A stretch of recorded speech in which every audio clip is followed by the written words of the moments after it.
sues pants off liberal reporter.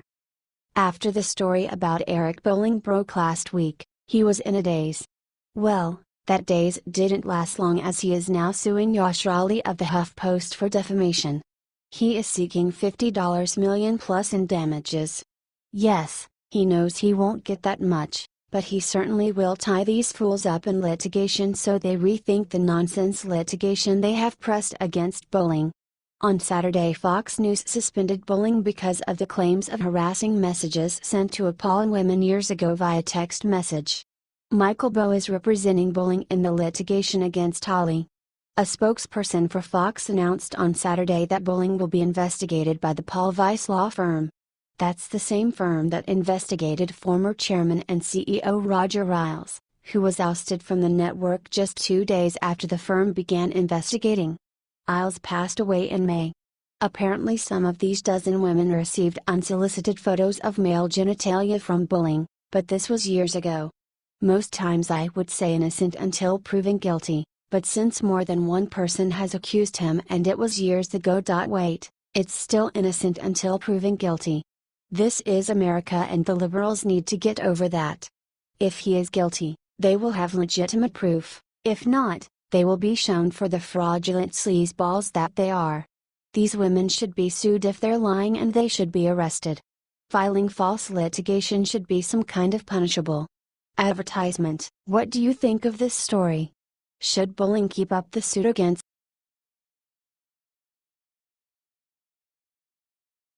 Melania Trump stunts paparazzi with incredibly flattering dress to meet president?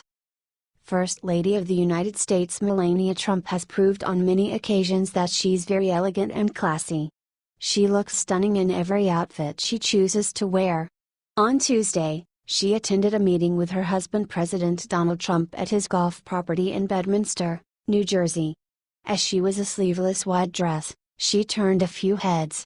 Daily Caller reports, the First Lady couldn't help but catch everyone's eye in the gorgeous number as she sat next to the President and Secretary of Health and Human Services Tom Price. The dress looked incredibly flattering on her at the gathering where Trump and Price discussed the dangers of opiate addiction facing the country. Before the meeting, she posted a photo on Instagram in order to give her support at the meeting today. The photo was captioned, "Opioids are destroying our youth, people. MTGW POTUS and its Sec Price today to give my support to #Stop Drug Addiction." The First Lady is always dressed classy no matter where she's going. I guess it paid off to be a former model. We've never seen her in an ugly outfit.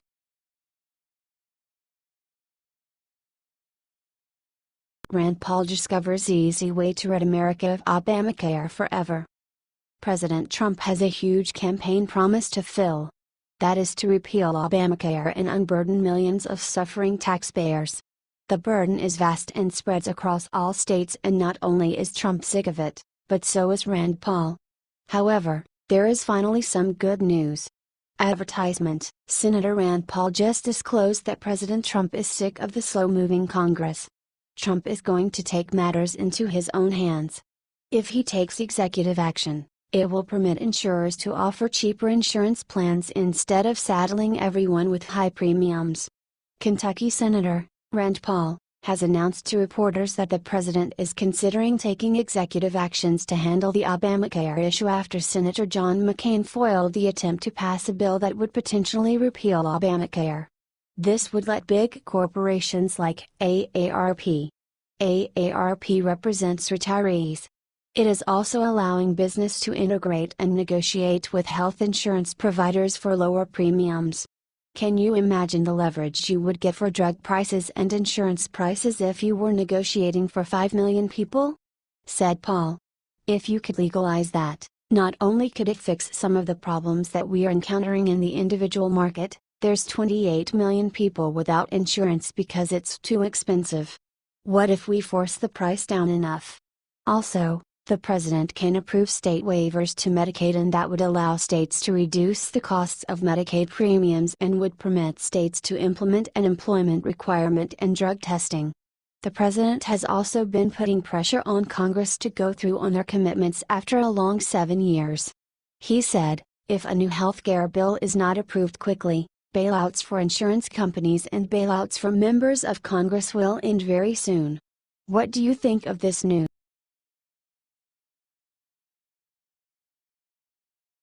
Trump's lawyer Sekulow finally gets to bottom of Lynch-Clinton tarmac meeting.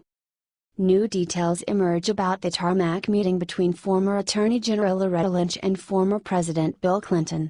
The meeting took place in Phoenix in June 2016, right before Department of Justice was about to decide if former Secretary of State Hillary Clinton revealed classified information when she used her private email account.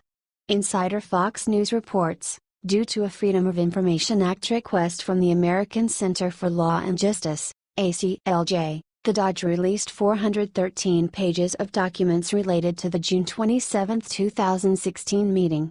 According to the documents, reporters didn't want to cover the meeting and Lynch didn't use her real name for official DOJ emails, even those regarding the meeting. According to Trump's lawyer Sekulow, the documents reveal the emails between the FBI and the DOJ, and the DOJ and the White House, related to the meeting.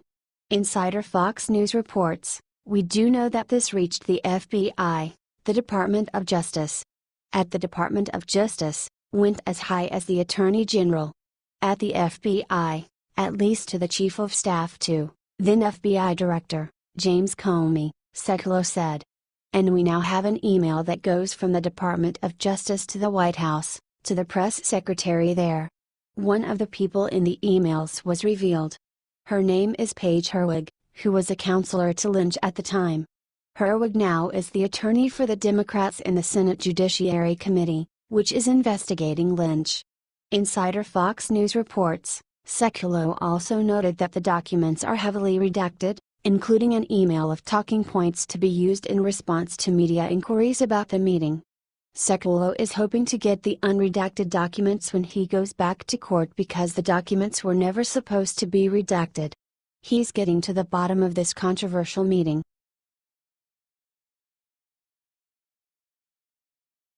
Breaking judge orders Democratic senator to face criminal charges in court.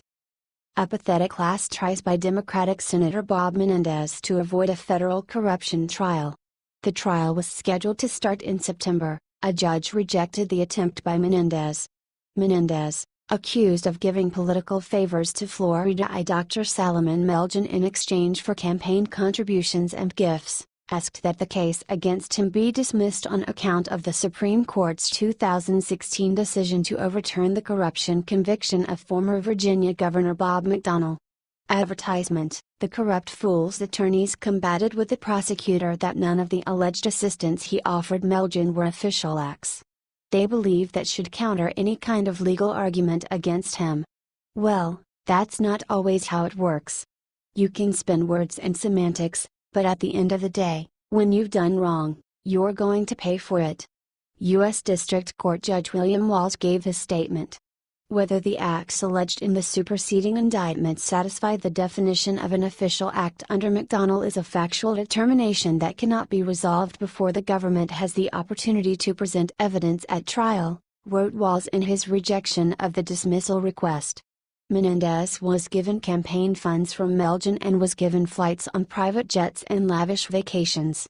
Prosecutors press that Menendez actually used his power to aid Melgen in billings disputes with the Center for Medicare and Medicaid Services. Melgen was convicted in a Medicare fraud case in April. Menendez will be busy with court proceedings for 4 days a week beginning in September. Jury selection for the trial will begin later this month. Menendez and committees tied to him received over $750,000 in contributions from Melgen. A standard Democratic hypocrite is trying to pull the wool over a judge's eyes and it's clearly not working. Advertisement: share this.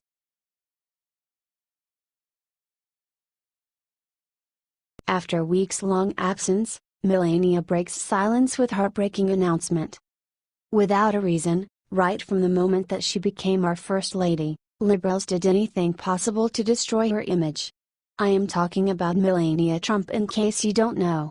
The current First Lady is facing such a pressure after taking the role as a flirtess that basically, liberals together with the mainstream media did not let her even to breathe. Due to these attacks, The First Lady, who declares herself as an introvert who does not want so many attentions around her, took her time off. After her little break from everything that happened, we are very happy to hear from proud patriots that our First Lady is back. Stronger and better than before, with one even more amazing announcement.